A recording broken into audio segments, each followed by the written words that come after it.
A minha pergunta ali é se... Boa noite, seja muito bem-vindo. Falando que é uma semana muito ruim para nós vascaínos, né? Depois dos dois últimos resultados foram péssimos. Não só porque o Vasco perdeu, porque sempre que o Vasco perde é péssimo, mas de 4-1 para um time que quase que nasceu ontem, né? O Porto Cabello, tem 14 anos. Ele foi fundado em 2011.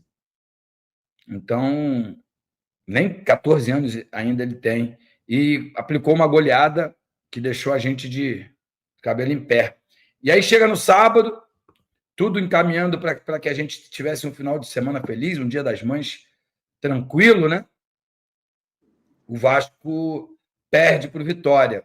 Eu já sabia que seria difícil, mas a maneira com que aconteceu essa derrota é que foi muito triste, né? O Vasco jogando com um jogador a mais, quase que a partida inteira, saiu na frente do placar e tomou uma virada. Então, de fato, ficou insustentável algumas situações, outras não vão mudar, não tem jeito, mas algumas situações ficaram insustentáveis. O Vasco, a partir daí, oficializou a chegada do Fernando Diniz e a saída do Marcelo Santana, como se fosse esse o único culpado de tudo. Muito boa noite, Ed. Seja muito bem-vindo. Boa noite, Edmundo. Boa noite, galera aí vascaína. O pior de tudo, cara, o que eu sei é que existe o pior de tudo, mas entre as coisas ruins é que você, com a certeza absoluta de que mesmo um time novo, né, um campeonato importante, mesmo um time novo não tem respeito pelo time do Vasco. Não vou falar pela instituição, não vou falar pelo Clube de Regatas Vasco da Gama, mas contra o time do Vasco, o adversário, seja ele qual for, com todo respeito aos adversários, ou também sem respeito, porque já que não me respeitam, não respeitam o Vasco, então, por mim, vai sem respeito mesmo. Eu acho ridículo quando a gente tem que falar sobre várias derrotas, e derrotas com um gostinho de que, pô, não vai melhorar, não vamos sair dessa, não vai haver uma mudança radical. E isso, nós vascaínos, eu vou falar por mim, eu já estou, infelizmente, meio que acostumado com derrotas e com vitórias quase que impossíveis. Vitórias, essas que a gente fala 1-0, nossa, que goleada que nós demos de 1-0. Então, isso é muito desagradável. Eu espero, do fundo do meu coração, que a gente possa recuperar o amor próprio. Eu estou falando a gente, eu estou falando o time, esse mesmo time, porque os jogadores não são ruins. Os jogadores, na minha humilde opinião, não são ruins, mas a gente não tem time. Espero que, com a chegada do Diniz, que entende de time, entende de cabeça do ser humano, que ele possa realmente, cara, dar uma reviravolta com esses mesmos jogadores, por enquanto, até a janela. Boa noite, Edmundo. Mas até a janela de novo, porque o Vasco tem feito janelas... O Vasco tem feito janelas periódicas, né? Foi na metade do ano passado, contratou e errou. Nessa de início do ano, errou ainda mais, porque não trouxe ninguém de expressão. Chegou o Tietê, os dois zagueiros lá, os Lucas, Maurício Lemos. E aí depois, um pouquinho antes dessa janela se encerrar, pela pressão que exercida pela torcida, né? O Vasco foi lá e contratou 3 jogadores. 2 desses entram muito pouco em campo, né? Um deles não entra nunca, que é o Garré. O Nuno tem lá os seus lampejos e o Lloyd, que foi comprado por um valor gigantesco, entra às vezes não entra. Então, mostrando que foi mais uma janela decepcionante, gastando muito dinheiro e não solucionando os problemas. Eu ontem passei o Dia das Mães na casa de um amigo e ele me sacaneou: o Vasco é muito ruim. Eu falei: não é, cara. O Vasco tem um bom time. E aí ele: pô, tá de sacanagem. Não, deixa eu terminar. Não, deixa eu terminar. Deixa eu terminar, ele. Depois eu vou te dar a sua palavra. Eu falei: o Vasco tem um bom time. Aí, pá, não tem nada, você não viu? Cara, falta comando, falta um técnico experiente, mas eu vou te dar um exemplo. Se esse Vasco, esse mesmo Vasco, tá? Ele tem essa mesma formação, vai ter dificuldade tudo, mas tem essa mesma formação, só que de um lado, no ataque, tem o Richarlison de um lado e o Gabriel Jesus do outro lado. O que você diria? Ah, não, aí sim. Falei, então o Vasco não é ruim. As contratações é que estão sendo ruins. O Vasco não cresce porque tem um bom zagueiro, tem dois bons laterais. A gente já falou muito sobre isso aqui. Eu vou te dar a palavra e vou terminar. Porque eu acho que na mão de um técnico experiente como o Diniz, esses jogadores eles podem potencializar mais o seu futebol. Sabe por que eu dei esse exemplo? Porque eu estou desde o ano passado dizendo que essa era a melhor maneira de fazer. E eu peguei ali, por alto, assim, os valores que eu ouvi, porque eu não tenho absoluta certeza de nada, os valores que eu ouvi que o Vasco investiu, só através de Pedrinhos, que estou esquecendo a 777, tá? Que comprava a prazo e vendia à vista. Aí o dinheiro das vendas ela botava no bolso e o que comprou a prazo deixou para o associativo pagar. Mas, enfim, só gasto pelo Pedrinho foi quase 100 milhões de reais. E eu acho que 100 milhões de reais você conseguiria fazer 2 contratações desse nível. Não precisa ser os jogadores, não precisa ser esses nomes que eu citei, mas você conseguiria contratar 2 jogadores desse nível. O que você acha, Ed? Eu, como sendo um desses jogadores, eu não iria. Eu não iria porque eu gosto de me sentir seguro nos lugares.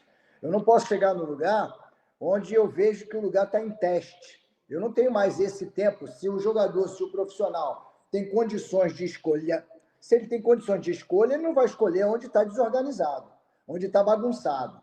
Né? Eu, sinceramente, esperava mais, e já falei várias vezes, esperava muito mais desse novo, antigo Vasco, porque esse novo não ficou novo, o Vasco. Então, no futebol, eu estou falando muito de futebol porque é o que eu gosto.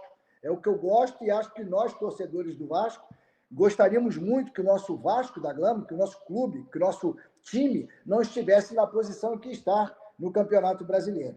Isso é gravíssimo.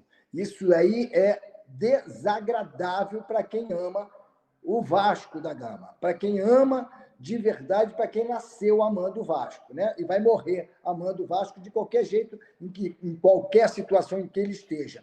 Eu acho o seguinte, cara, o Diniz, e acredito, tomara, torço muito para que ele olhe, mas olhe com bons olhos para a nossa base. Que ele olhe e valorize de verdade esses jogadores que acabaram de ganhar um campeonato. Esses jogadores que já chegaram ao profissional e depois voltaram, não sei porquê. De verdade, cara, eu colocaria no banco de reserva, sem prazo para voltar à titularidade, alguns titulares hoje do Vasco que, infelizmente, não estão entregando e não vão entregar, porque o tempo de entrega, vou dar uma aula agora, o tempo de entrega do jogador de futebol é um tempo suficiente, pré-temporada, mas ele não fez, está um pouco fora de forma. Então, vamos dar um mês para ele. Em um mês, o profissional de futebol, ele entra em forma. Ah, não, ele não é bem assim. É assim, sim. Principalmente se houver, desde esse profissional, interesse. Não aconteceu isso no Vasco. Infelizmente, não aconteceu e não vai acontecer, porque o tempo dado, ele jamais será voltado. Então, já foi, já se deu um tempo. A gente precisa ter coragem. Para ter coragem, você tem que ter experiência, você tem que ter bagagem. O Fernando Diniz está tendo coragem, está tendo muita coragem de assumir um Vasco na situação em que o Vasco se encontra. Porque se ele espera mais um pouquinho do lado de fora, ele pode encontrar um clube numa situação melhor. Mas não.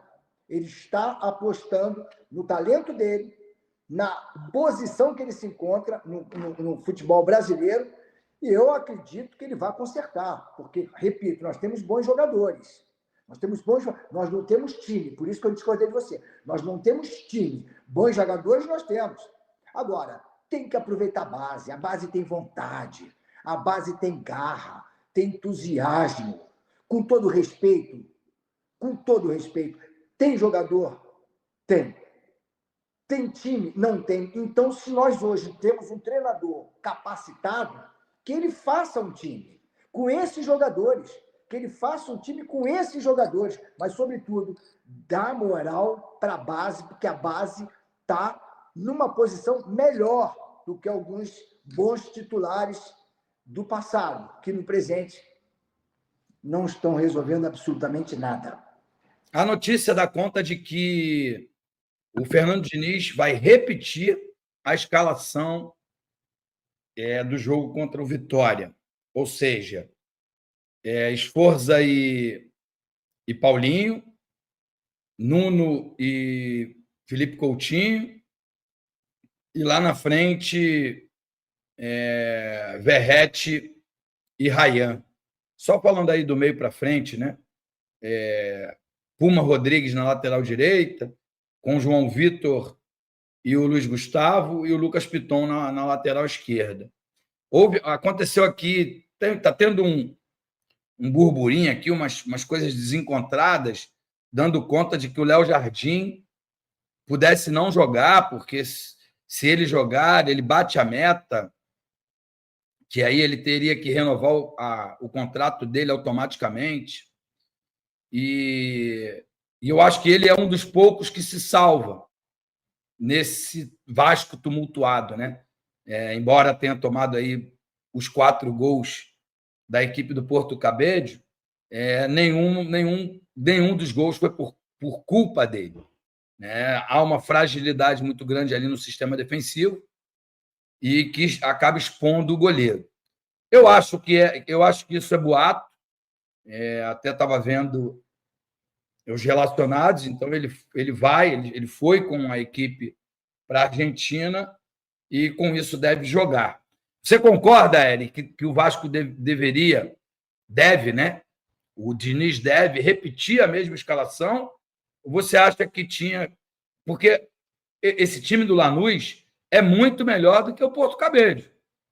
Então a gente fica aqui, morrendo de medo de uma nova goleada. Você repetiria a escalação ou você já disse que barraria alguns 2 titulares, né? Sim, sem dúvida nenhuma, barraria. Eu daria mais essa oportunidade aí, porque no próximo jogo do Vasco e do Diniz vai ser em São Januário, contra um time mais forte ainda. Então, eu diria que essa última oportunidade para que esses titulares deixassem de ser titulares ou que me provassem que pode, até porque ele chegou agora. Ele vai entrar com um time novo, não dá tempo.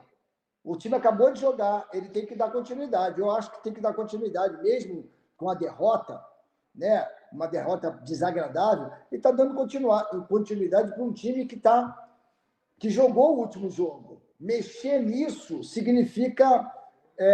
Não, mas eu só quero chegar a uma conclusão de que o Vasco perde em termos de marcação, né? Primeiro porque o Sforza e o Paulinho não têm esse poder de marcação como o do Hugo Moura e Cocão, né? O Felipe Coutinho e o Nuno ajudam um pouco na recomposição.